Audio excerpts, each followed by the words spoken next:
Hello guys, Nigel here, Nigel's Modelling Bench, and here we are 10 days later with part 9 of the Buk build from Meng. This is the 9K37M1Buk air defense missile system, and in this part 9 we are going to finish it. We're going to completely finish all the building and then maybe do some painting. When I say completely finish all the building, if there's any tiny little masts that are going to stick out or anything, I won't put them on now, obviously, as you don't. So like for instance this mirror here, I probably won't be adding that until the very end, but we'll actually put it together and then we can get it painted and then just dab it on with a bit of white glue or something at the end, because it basically is going to sit sticking out of this corner here, and it's bound to get knocked off. I mean, this is probably going to get broken, but I thought I'd give it a go. So where did we leave last time? If you remember, I'd used the micro crystal clear to glue the headlamp lenses in, and I was concerned it wasn't going to dry because I may have formed an airlock. Well, it has dried, and that one doesn't have one in because it's a spare. But yeah, they've dried and they look great. That one's got to be painted matte black, but these others have got to be masked up, so we'll show you how we do that in a minute. I also got some super glue. If you remember, my super glue had dried out, so I managed to kind of tack these into place, these metal grills, but the last thing you want is for them to peel up once it's painted. So I'll show you then how we do that. I also need to go on and get these hatches done. Now I've decided that I do actually want to have one of these hatches open, so I'll have one shut, one open like they've got in the instructions here, and I'll do that now as well in this build.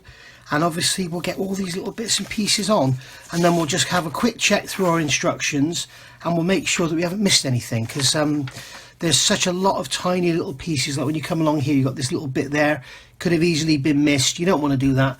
Another good thing to do is look through your boxes of parts, look through your sprues, and just check to see you've got no little tiny greebly bits that you've left off, because you don't want to go painting and weathering the whole thing and then find out you've got a little block that goes in there or something, a little tiny piece in there missing. So I mean, as a matter of fact, that C4 part is there, it is actually on there, it's a little vent. So let me get myself ready with the masking. In fact, I'll just do that now, I don't need to get myself ready. So I'm going to use this Mr. Masking Sol Neo. Reason being, if you remember on my Topol build, I used this and it didn't want to come off. It had been on there about a week and it didn't want to come off. So I'm going to not chance it, and I know this stuff is okay. So this stuff is, the one downside with this stuff is it's quite thick and it dries extremely fast. So what you've got to do is get it on a cocktail stick, get it on, and then sort of run it around and push it into the corners where you want it to go, and put it on heavy. If you try and put a thin coat on, it will dry in seconds, and then you can't move it around and it just wants to peel off. Now the ACO stuff is actually better than this.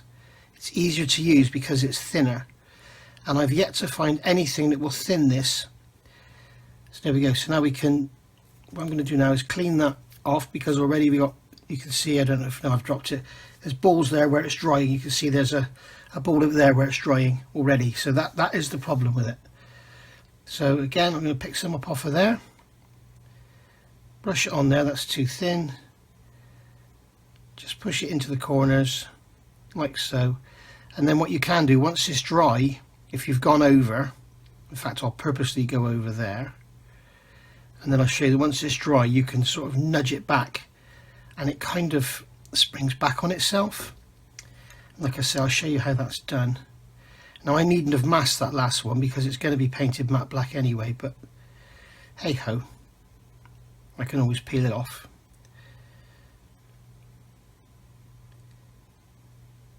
So yeah, this is my recommendation for a masking fluid, is this Mr. Hobby one from Guns, because it's it is the go-to for me. I've never had any problems with it. As I say, the downside is it dries very fast and I can't find anything to thin it with. So we just put that on there like that. That's that one done. And put that one on there like that. It's starting to dry on there, so get that off, and you can see we've got a dry rubbery ball. You don't want dry rubbery balls hanging around, do you? But I thought I'd get this build video up for you. Today is Thursday the 5th, is it? Is it the 6th of January? It's the 6th of January, yeah. And all I've done lately is bloody reviews, so I thought I'd get something up for you, and we'll get this one finished, because my next build, I know it's been a bit of a shock, but my next build, I'm hoping to enter the IDF group build, and I want to build that Meng 6B Gal Batash that I reviewed yesterday on the channel. Right, so that's those masked up. Now leave those literally, I don't know, 20 minutes, half an hour, whatever, and let it go hard. You can see when it dries, because it will, you'll see it turns to like a dark green translucent rather than this sort of bright green. So let's get on with these hatches. I'm going to have to do the same there and do some masking. So I'm going to get these parts off the sprue here, and then we'll build one closed, one open. Okay, so I've got all the parts off. So we've got our covers, we've got our hatches there with the windscreen wipers in, and all the internal handles and everything. I don't really see a lot of point in putting those internal handles in, because I don't think they're going to be seen, but we'll have a look. We'll glue one up without the glazing, and we'll see if they can be seen. I'm going to have to paint them white or something, and you know, so that we can see them through the window. Now, the other thing I thought was, on these hatches where you've got the wiper blades, you will have clean glazing, and then around it will be dusty as the rest of the model. So what I'm going to do is cut a piece of masking tape to form the arc, the pattern where the windscreen wiper would keep the glass clean, and then over that masking tape I'll put some of the masking fluid, and then when it's painted I'll rip the masking fluid off, leaving the masking tape in place, and then when it's weathered we take the masking tape off, so it will leave clear glazing without paint, and then it will leave clear glazing with nothing, with an arc. So I've got my Infini cutting mat here, and what I've done, I've measured the arc of the wiper blade, or the radius should I say. So we can see the end of that wiper blade is roughly 10 millimeters, or just over, yeah, just over 10 millimeters, and then the inner is about 5 millimeters. So I've gone on here and I've got 10 millimeter radius there and scribed round, a 5 millimeter radius there and scrap round. You can see there where I've cut it, and I've cut this edge nice and square. So now what we need to do is work out the arc. So I'll put this upside down over the masking tape and line up the top edge, line up this outer radius, the larger radius, with the top of the wiper blade, like so, and then we can see that the arc is going to be roughly equal. So we're going to come to about here. So I just put my knife in there, and we can see then that we've got, I'm not sure which line we're in. If I come from the center to the, where was it? I put my knife in here. So there we go, we're on the 40 or 35 degrees. So it's actually 55 degrees. So I can come down there and just cut down there, straight line, straight through it all. And then I can peel this tape up from the inside, because I don't want it. Peel that up from there, because I don't want it. Now the rest I'm going to leave on there, because it's always handy if you leave, I mean, here's my the straight cutting mat. If you leave the tape on there, it's there for a rainy day, and it'll just stay there, it won't go off. So now we can carefully lift this up, and we should be able to see that what we've got is a nice bit of masking there for the wiper blade in that area. So that'll look good when we put the glazing in. So let's get the glazing in. I'll get my new cutters, and then just take the Infini sanding stick, get the bottom level. There we go. And there's a kind of lug on here. It's I think it's part of the sprue. I'm just going to take that off because it's visible.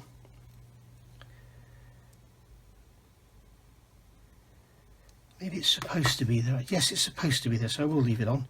And it goes at the top on the inside. So the glazing is going to go in that way round. So that's just going to sit like that. And I'm going to get, in fact, I use the quick setting, tiny drop of extra thin quick setting, and I'm going to push the glue over to the glazing and let it run round like that. Don't go straight on because it'll affect your glazing. Just come in from the side, budge over, and there we go.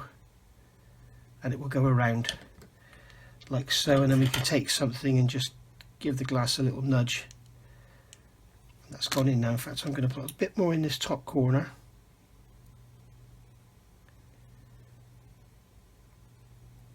There we go. And that'll stay in there. Now we've got a little bit of glue, you can see that top corner just a touch, but I'm not worried. It's going to get covered in dust anyway. This is, if it was a car model, it would be a different story. So with that glazing in place, what I can do now is come along and put this masking tape here.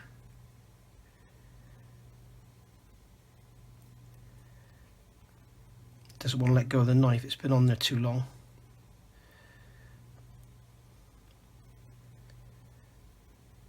You just put that there,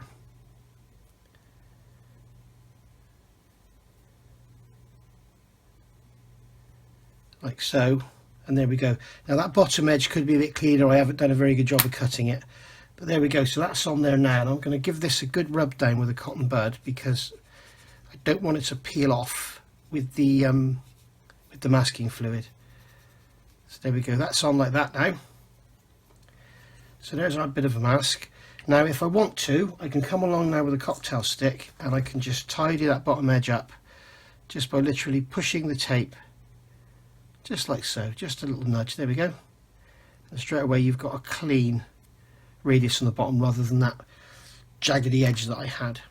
Okay, so that's the way we do that. Now I'll go around now with some masking fluid, mask that off, and then we'll get on with the rest of it.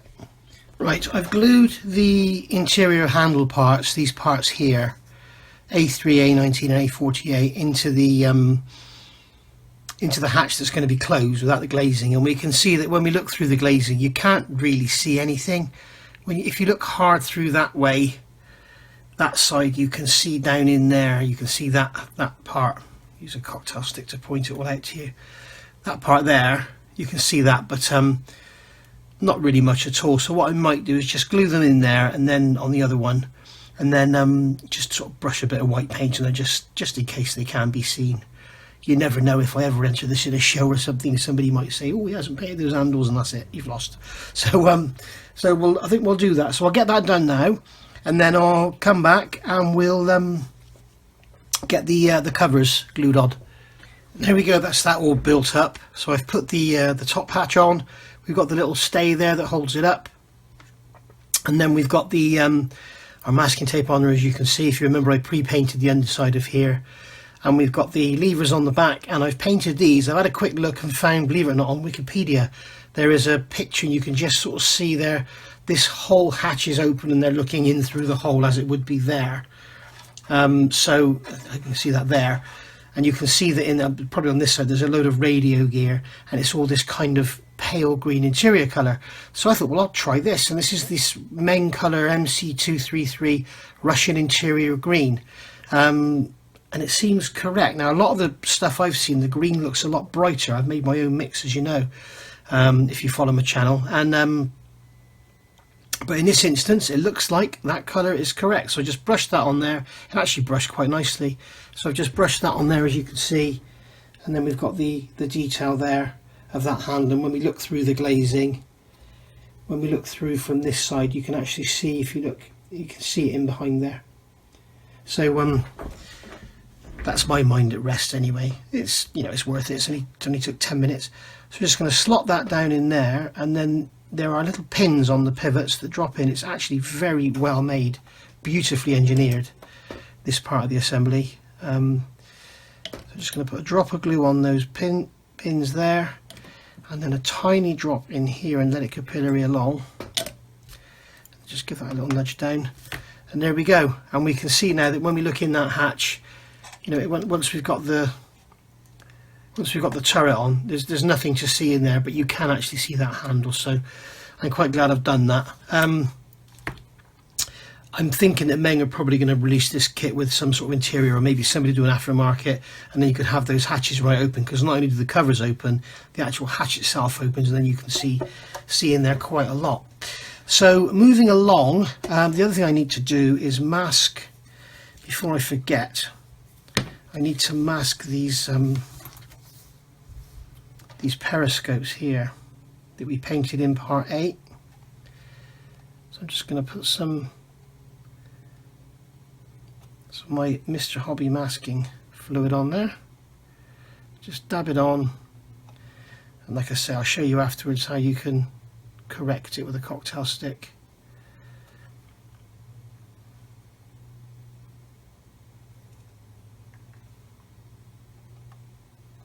It's actually a lovely day today, and I should be out working on the Land Rover, but it's too cold. So I'm an old man now, and if I go out in the cold too long, my knees start hurting and stuff. So I thought I'd come and just put together a bit of a video for you guys.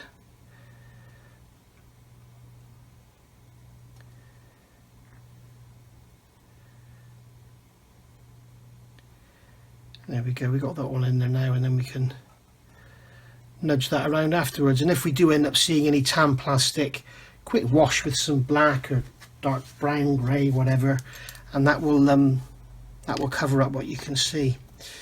So there we are, that's that done. So really happy with how that's come out. There's our spare lever there that we don't need for that side. Now the other thing I want to do now is put these lights in. As we can see, as I said to you earlier, this goes to like a translucent green.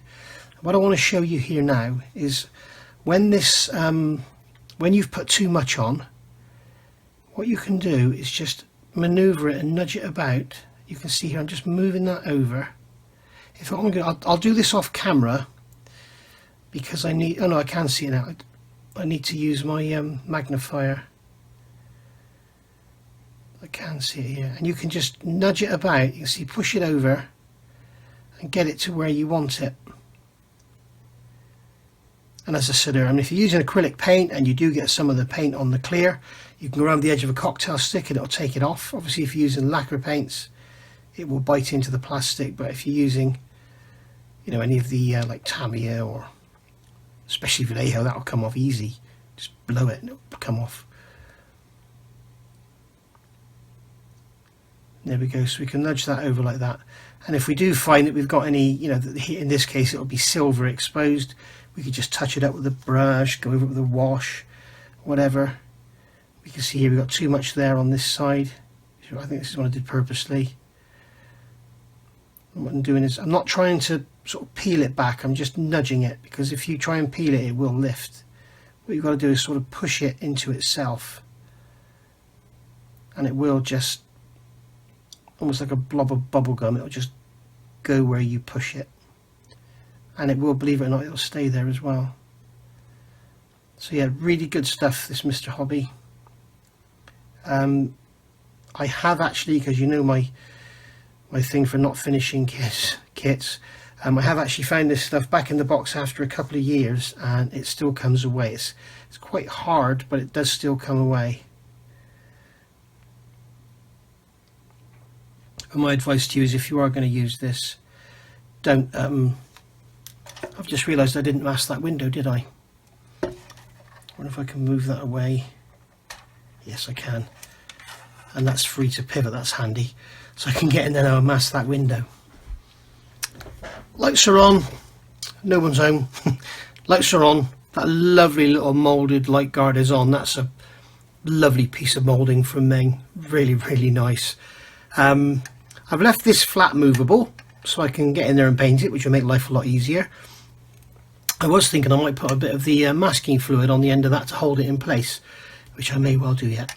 In fact, I'll do that now, because that'll just hold it in place, stop it all flapping about during the building and the priming and everything. Let's just put a blob of that on there, let that sit down, and that'll dry and hold it in place. So there we go, that's that down. As you can see, lights are all, as you know, masked up. One thing to remember, I forgot to say at the start, because I forgot myself, to be honest, these lenses are different. You've got the A type, which is the flat, and then you've got the B type, which is the actual curved lens with the lines in it. Now luckily I could remember where they were, but you don't want to get them mixed up, so make sure you know which is which before you start putting the masking fluid on. And then we've got the lights there, the blackout lights, or whatever you call them. And then this one here is the odd one out, which is A, which has got to be painted matte black. So there was really no point in masking it. So that's all done. All of this is all done. The hatch is on and everything. We've got these handles on here. They were added with brass. So we come down to here now. We've got all this done. We haven't done these parts here yet, so we'll do them in a second. Round the back, that's all done. All that step there. I haven't got this part on yet because I'm not going to use it because it's C. I'm not doing C. This obviously I'm not doing, but the hatch is on there. That's there. I'm not going to be doing that. This is all done. You can see on the front. I'm going to add this cable now. So this cable goes on. I do like these Meng plastic cables rather than the metal cable. Some may think I'm daft, but I do like them. So I'm thinking it's going to go that way up. So that end's going to go into there, like so. And then it's going to come down and around those lights. And then, there's my tweezers. The other end is going to go into there, into that one. So I'm going to put a drop of glue in here. I'm just going to put that in there. Put a drop of glue in just to hold it.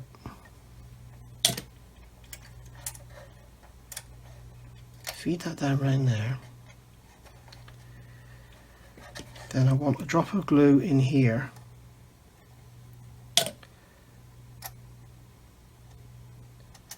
Quick setting is really handy for stuff like this because you literally put it in, dab. It's almost as quick as super glue, but much stronger. Well, not stronger, it's not as brittle. So let's get this, if it will play ball. We get the cable pushed into there, like so. There we go. And then this will all line up with holes. Look at how perfect that fit is. That's lined up in there. Drop a glue on there. Drop a glue in there. And a drop of glue in there. Give all these a nudge down.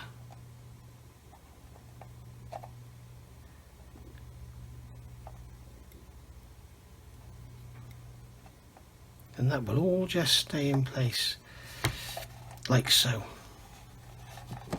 I'm just going to go around and add another little bit just for safety because I don't want it breaking away.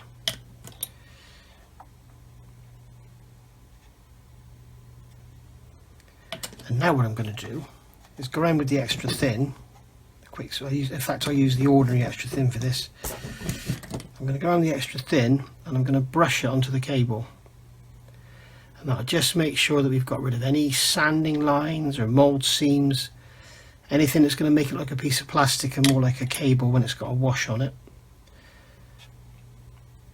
Like I say, I know a lot of you are going to disagree that plastic cables are not as good as metal ones, but what I always find with the metal ones is getting them to actually flow naturally and make them look heavy. I mean, if you look at that, that flows around and it looks heavy, like it's hanging on there. That's the bit I struggle with. Probably because I'm not a very experienced modeler. But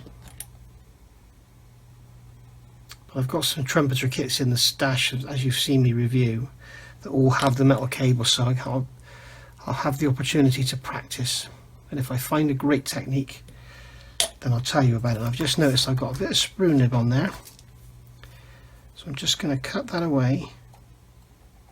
It's literally nothing, it's tiny.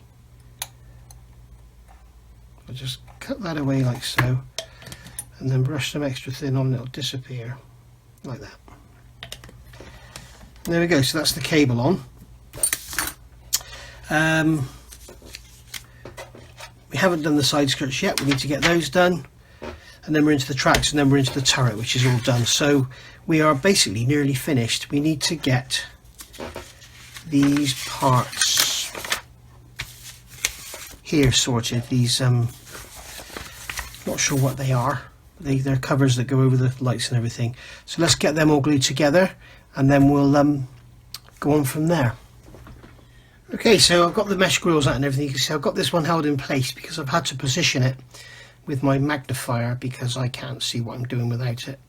So people ask me why I use Pringles lids. This is why. This is old drops of super glue here. You can see they just peel off really easily. There you go, and then you can reuse it. Now I've got my new super glue here, the Zap CA. I hate these bottles. I think they're an awful design. Please change them. So I can just here get my curved knife, dip it into the thin super glue, and then I can just literally put the blade on the edge and roll it around like so, and then very quickly get a cotton bud, roll over the top, and that is that in place. That is why I use a curved knife and the extra thin super glue. So my clock going, it must be 12 o'clock. About time I was out in the garage, but we'll get this kit finished, get this video done, and then I should be out playing with spanners instead of super glue and knives. So there we are. So that's that done. What I want to do now is just run over the top of that with a Infini stick and just take away any excess glue that may be sat on the top that will show under the paint. And there we go. Remember I painted that mesh black on the back side, and then this one here is going to do the same. Now this one's got kind of raised pins on it to locate the mesh, so I'm just going to put the mesh in place and it should sit within those pins. I'm thinking I'll just look under my magnifier a minute.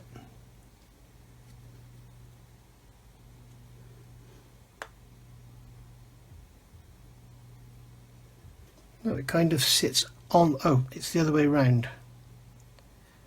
No, it's not.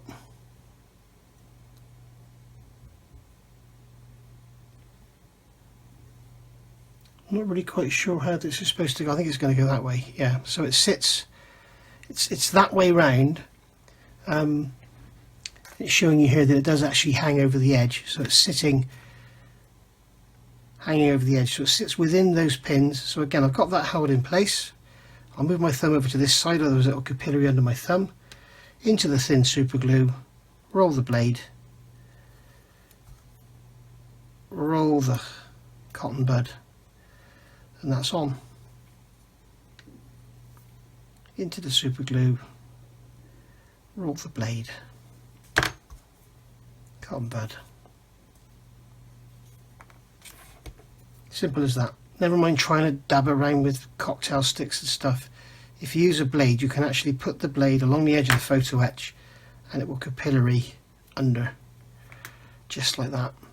And the little bit of glue that's left, the excess, it won't really matter because it's so thin it dries back to pretty much nothing. Just run over that with my Infini stick. There we go, job done. So we can get those glued on. In fact, what I'll do, while I've got the glue here and it's fresh and the knife is still wet, main thing to do is don't let the super glue build up on the blade because it defeats the whole object of using that thin area of contact. So I'm going to go into the super glue and I'm going to run the blade along that edge, and then quickly with a cotton bud wipe it off. Same again here. Get it in there, run it along the edge, and it will capillary under the photo etch and not block up any of your holes. You don't want to use thick super glue because you end up with like lumps of glue that will actually make the edges disappear. The serrations that are in there, they'll disappear. You can see there the glue is actually capillarying into the joint because I've got the sharpness of the blade in the tiny seam that's there. And then just wipe it off, and you'll see when we paint that, that'll be invisible. Well, I may quickly go over it with a sander. glue in there.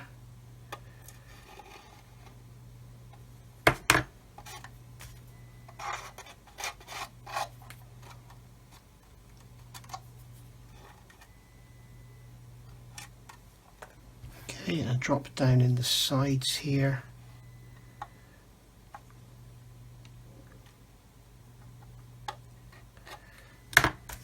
And this is a little tip I learnt off a guy.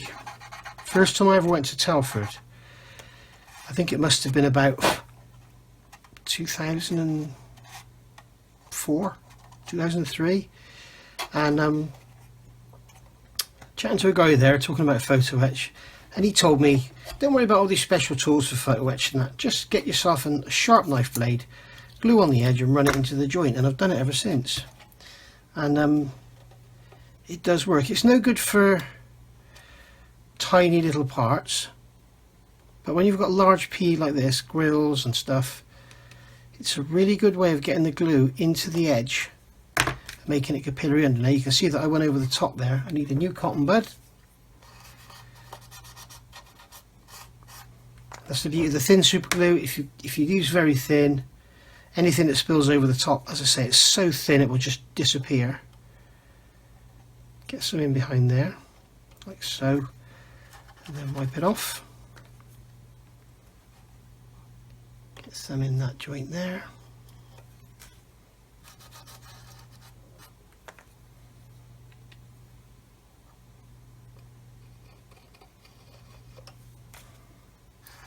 And there we go.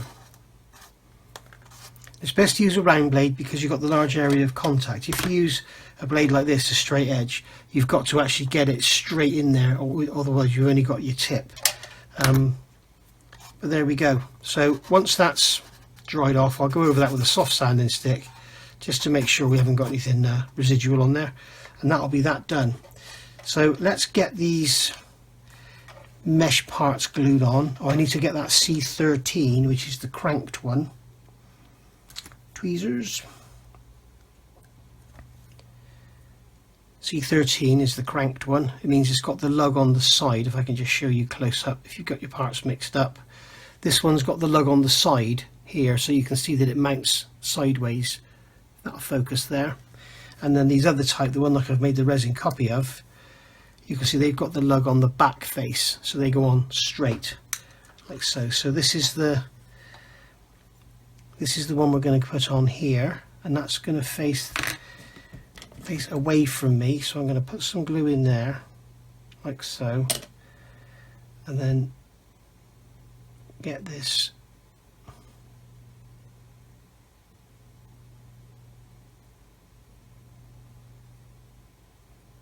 in like that.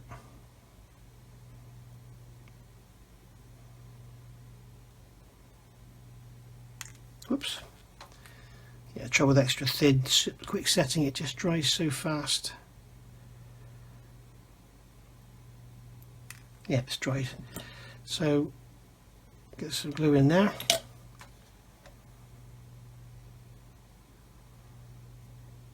I'm trying to visualize which way this thing goes. It's that way. So it's going to go like that.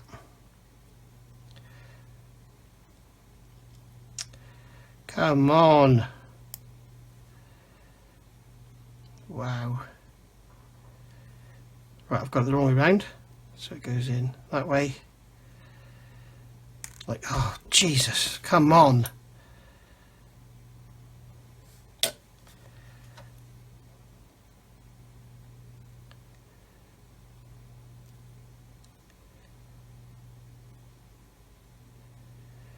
At last.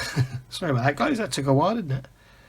That is one of the downsides of the extra thin quick setting, is it's quick setting. So we can see now that we're going to need some Mr. Surfacer on there. Yay! Because you all know how much I love my Mr. Surfacer. So that's on there like that now, as it's shown. Tip that straight. In fact, I'm going to put a drop of super glue on there because it's got very little contact area, because it's a fairly loose fit. And super glue, I know this is extra thin, but if I put enough on there, it will have the effect of giving me a little bit of gap filling.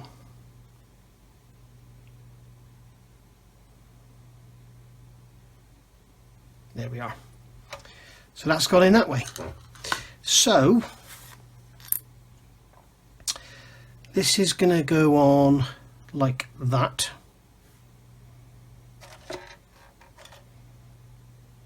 I'll get my tweezers to hold it, and it's going to sit on there like so. Now I just want to look at something a minute.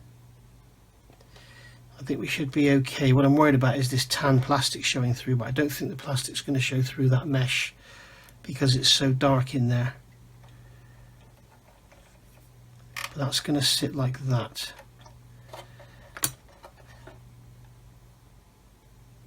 Yeah, we'll be okay. So that didn't stick it at all. So let's get some extra thin in here.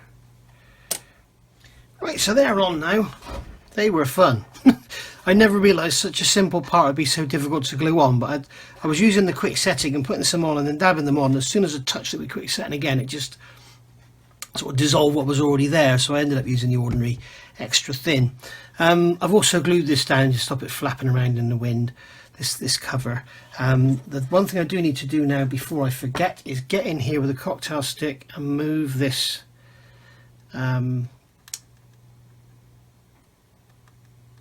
this masking fluid around, get that up out of the way. In fact, I can do that off camera, you don't need to see that.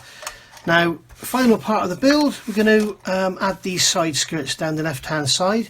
Now for the A and B option you just use it plain. For the C option you actually put this mirror on here. Well, we're not having that, we're having the mirror in the corner. So basically what I'm going to do now is stick this on here. Now these are going to be quite tricky to get on because they don't want to stay on their own. So you can't just sort of place them on and then place the glue, because they're a bit awkward. So I'm going to get some super glue, and if you're ever going to do this, remember you always do the super glue first. Don't do the liquid cement first, do the super glue first. And what the super glue will do, I'm not getting any glue in there at all. Come on. Right, what the glue will do is just a mechanism just to hold it there, like so. And then I can come along with, I'm going to use ordinary extra thin. In fact, no, I will use quick setting because I want it to lock straight away. Undo the lid of the quick setting. And I'm going to hold that there and put some glue in there. And then we've got like a little ledge here that it sits on, so I can put some in there. Okay, and be very careful. Don't put your quick setting brush anywhere near where there's super glue, because the super glue will, any wet super glue, will wick up your brush and ruin it.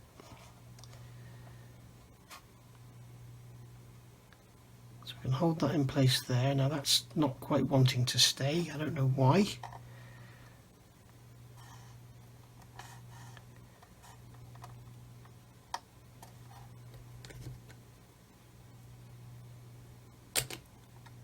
Give this a proper nudge in. Make sure you hide all the gaps and stuff.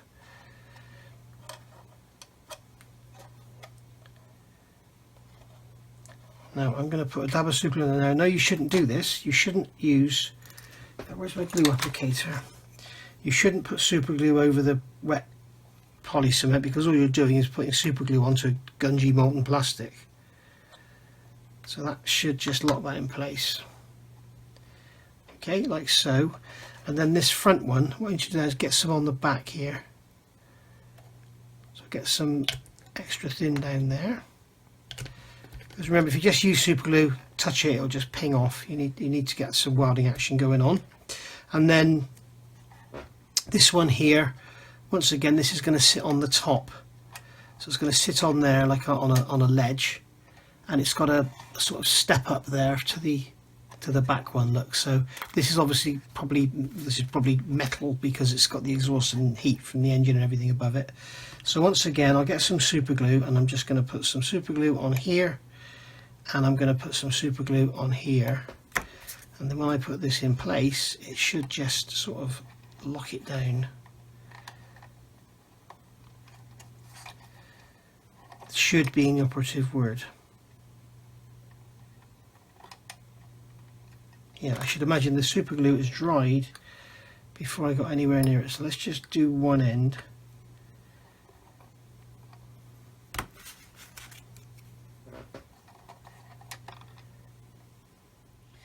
Right then guys, I've just edited about 5 minutes. Well, I'm cutting 5 minutes of the last bit off because I know this video isn't made for kids. It's not aimed at kids at all. But there's no reason why you would want to hear some of the stuff that just came out of my mouth trying to get that to stay on. I ended up trying to use some thicker super glue, but the trouble is then thicker super glue takes ages to dry. So anyway, there we go. So I think that is pretty much that. So what I'm going to do now is, this is just a kind of tip for newer, fresher, less experienced modelers out there. I'm going to look at the parts I've got in here and see what we've got. Now that's the mast for the turret. That's going to go on after painting. This is the part of the radar system. That's going to go on after painting. This is a railing that I'm going to add between primer and paint. This is the box that goes on the back, so that's okay. Now we've got a hatch here. That's a spare part. This is the piston that goes on the elevator for the missiles. We've got some mirrors here. I'm probably going to need to use those. We've got, let me get my tweezers. We've got spindles here which we know are surplus to requirements, so they can go over there. There's some little handles here which we know are surplus to requirements, so they can go over there. These are the little scrapers that go inside the wheels to remove the mud from the sprockets, so we know we're going to need those. That's our brass pin for our pivot. There's another handle there which is surplus to requirements. Why are my tweezers sticky? That is a little part of the Land Rover. This is not sure, we'll have to look at that, see what that is. This again, I'm not sure what that is, so we'll have to look at that. That's the boom in the raised position, so we don't need that. That's a spare bit of brass rod. That's a spare bit of brass rod. And again, there's some spare handles. There's a lifting eye there by the look of it. I'll have to look into that one. And then the rest of it is, there's another part there, I need to look into that one. And the rest of it is just some little handles that we've made out of brass anyway, so we don't need those. So that can go over there. Now these parts here, what I'm going to do, I'm going to chuck that lot in the waste, and then I'm going to put these parts in here that I know I need for later.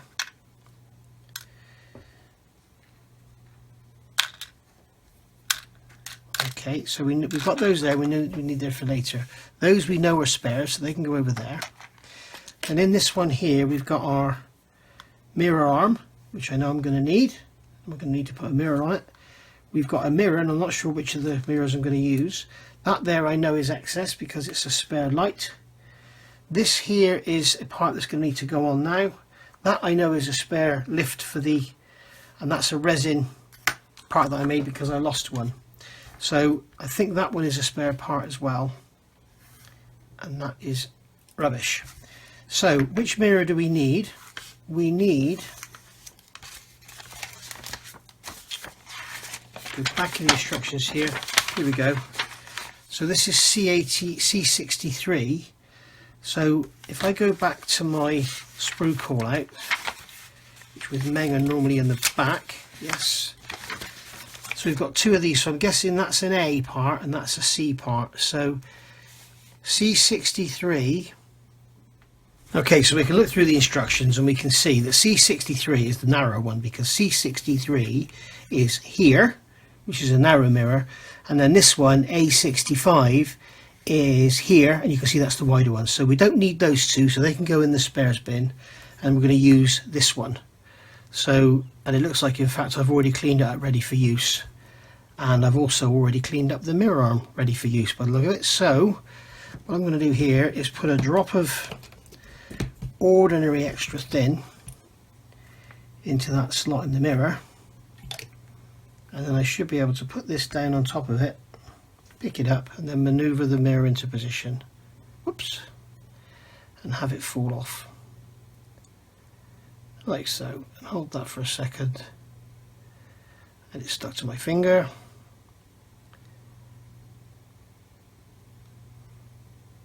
There we go, just like that. And then that is going to sit down here on the front corner like so, and I think it's quite obvious, you can see why I'm not going to glue it on now, because that is going to be extremely exposed. Okay, so we know we've got our box now of parts we're going to use. Now these parts here, I need to go through the instructions and find out what they are. Okay, now not quite sure what these little flat parts here are for, but we'll find out. These parts here could well be A parts, and we've just got a spare one because we had 2 A sprues. So let me go through the instructions and then I'll come back to you when I've found out what they are. Okay, so I've been through all the instructions and that, and what I've discovered is that this little part here, this extra loop, or I as one of these A26s, because there's 5 in total, 3 here, 2 here, so you've got 6 all in, and basically that's going to make up 3 on each sprue. So there's your spare one of those there. And then these 2 here, they go on the, where was it? They're going to be fitted on here. They're A66 and they're fitted on the front mud flaps for the C variant. So we don't need them because I'm not using them. And this piece here, if somebody can help me, I can't find it anywhere in the instructions. If you've built this kit and you know what that is, just check we've got it in focus. It's a triangular piece with 3 bolts on it. I can't find it anywhere, so if you can find that, let me know. I'm not going to throw it away, I'm going to keep it just in case. I can't find that going anywhere. So we've also got these railings that are going to go on. They all go on the launcher. So we've got these large ones here. They're going around the upper area of the launcher here. And then we've got these smaller ones here. They're going to go on the sides of the actual rails on here, like so. And then we've got the little ones here, these D38 and D39, these ones here, and they're going to go in around here. So what I'll do is I'll get this all primed up, make sure these are all seam free and everything, so they actually look like tubes. And then once it's primed and we're in the stages of final painting, then I'll start to add little details like this, because once we're in final painting we'll kind of be on a turntable and that's it, job done. Just to close the video, one final little tip for newer modelers or even modelers with experience that have never thought of this. Something I always do with small parts like this. You can see this is one I've had to make out of resin because I lost one, but this is the actual genuine part. You can see I've left the sprue nib on there, and the reason for that is it's easier to do that rather than hold it and have it ping off and be lost forevermore in the carpet. You can actually glue it on, and then you can take off the sprue once it's on, and then you can gently sand it to get rid of the sprue nib and basically get it all cleaned up. Now I'll do that under a magnifier to make sure it's lovely. Again, here with the resin part, just cut the nib off, and then you can come in there with a sander and clean it up once it's on there, and that saves you having to hold the tiny part and have it flick out your fingers and gone forever. It also works really well on stuff like this if you're using the plastic handles. You've got the seam line on there, leave the sprue on. When you got it on, cut the sprue off, come in with a sponge, soft sponge, sand away, get rid of your seam lines, job done.